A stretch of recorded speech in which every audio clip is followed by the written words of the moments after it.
You ever stop to think about how all these different technologies we see every day, electric cars, rockets heading to space, AI, might not be separate things at all? What if they're all just pieces of a much, much bigger puzzle? Today, we're going to dive into a pretty wild idea that all these threads are weaving together to create a future that's, well, it's kind of hard to even imagine, one built on a completely new economic reality. So that brings us to this really big question. Just think about it for a second.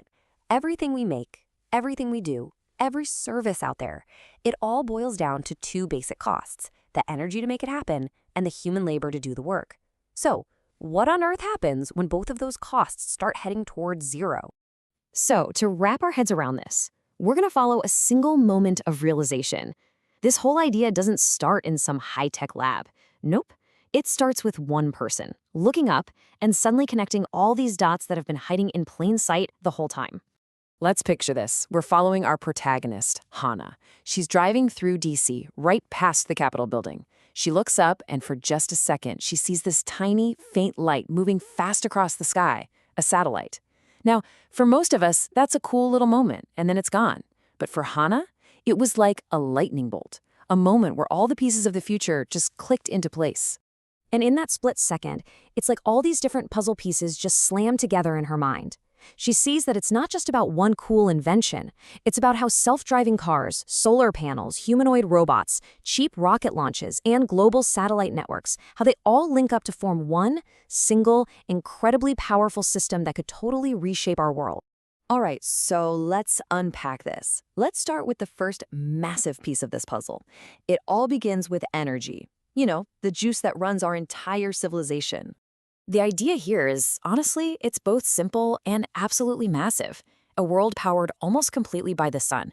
We're talking huge solar farms on the ground, hooked up to giant batteries. But that's not even the whole story. Imagine satellites in orbit, soaking up solar power 24/7 because the sun never sets in space, and then beaming that energy down to wherever it's needed. You'd have a global energy grid with a supply that's, for all practical purposes, infinite. And this is where it gets really wild. I mean, when your fuel source, sunlight, is totally free, and the machines that capture it are being mass-produced, the cost to make one more unit of energy just collapses. The end of that road, an energy cost that gets so low, it's practically zero. Okay, so just having energy that's practically free, that alone would flip our world upside down. It would change manufacturing, travel, everything. But like Hannah realized, that's only the first domino to fall. There's another huge cost that's also on a collision course with zero. And that brings us to the second pillar holding up this new world, the complete transformation of work itself. Now, to make this feel real, Hannah thinks of a place we all know, McDonald's. Yeah, seriously. It turns out it's the perfect little laboratory to see this whole evolution happening right in front of us. A single order for a burger can tell you everything you need to know about where human labor is headed. I mean, think about it. Not that long ago, a person took your order, another person grilled the burger. The quality was, well, it depended on who was working, and there was always the risk of someone getting burned. Now, fast forward to today. A lot of us are already using those big touchscreens to order. So, what's the next logical step?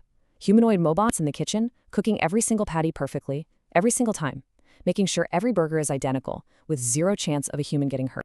And when you just lay it out side by side like this, the economic argument becomes, well, kind of undeniable. A human needs a salary, benefits, sick days, and their performance can vary. A robot?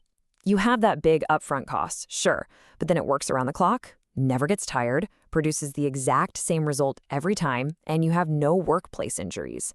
The business incentive to automate is just massive. So you see the pattern here, right? Just like we saw with energy, as these robots get smarter and cheaper to build, powered by that almost free energy we were just talking about, the cost of labor for a whole lot of jobs starts its own steady march down towards zero. So let's just pause here for a second. We've got energy and labor, the two absolute bedrock costs of everything in our society, and they're both racing towards zero. This isn't just a small tweak to the system. This is like the ground beneath our entire economy is turning to sand. It forces us to question the basic rules of how everything works. And this is the part that might really get you.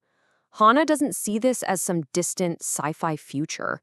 Because all these technologies are converging so fast, she believes this colossal shift could start to become real in as little as 5 Years. 5 years. That's basically tomorrow. This, of course, leads to the single biggest question for all of us. Our whole world is built on a simple loop. You work, you get money, you use that money to buy things. So if automation gets rid of the need for most people to work, how does that loop keep going? How does anyone make a living? How do you even buy a gallon of milk? Right here, you can see it plain as day. The model on the left, we all get it. Labor for money for goods. Simple. But the model on the right, it's just a giant question mark. When that link between labor and money breaks for millions and millions of people, you have to reinvent the whole system from scratch. So what fills in that giant question mark? What does this new world actually look like? Well, this is where the road ahead splits into two very, very different futures. Hannah's thinking about this while she's out for a run. She's looking at all the people in the park, just living their lives, and the question becomes really personal. Forget the big economic theories for a second. In a world where you don't have to work to survive, what gives our lives purpose? What are we all going to do all day? Okay, so let's talk about the best case scenario first. The optimistic view is, honestly, it's mind-blowing. With the cost of energy and labor basically gone, the cost to make anything would plummet. This could be a world of unbelievable abundance, where things like food, housing, and medicine could become so cheap they're available to everyone. It could be the end of poverty as we know it. But, and this is a huge but, getting from here to there is the really dangerous part. That transition period, those 5 or 10 or 20 years when jobs are vanishing way faster than we can build new systems to support people, that could be a period of unbelievable disruption. We're talking about massive unemployment, economic collapse, and just widespread social chaos, long before we ever get to that promised land of abundance. And so that's what it all boils down to, isn't it? The technology seems to be pointing in one direction. A world of zero-cost energy and labor is coming. But what that means for society isn't guaranteed at all. Will it lead to an age of prosperity we can't even dream of? Or will the transition just be too chaotic and tear our world apart? The choice of which future we actually build, well, that's up to us.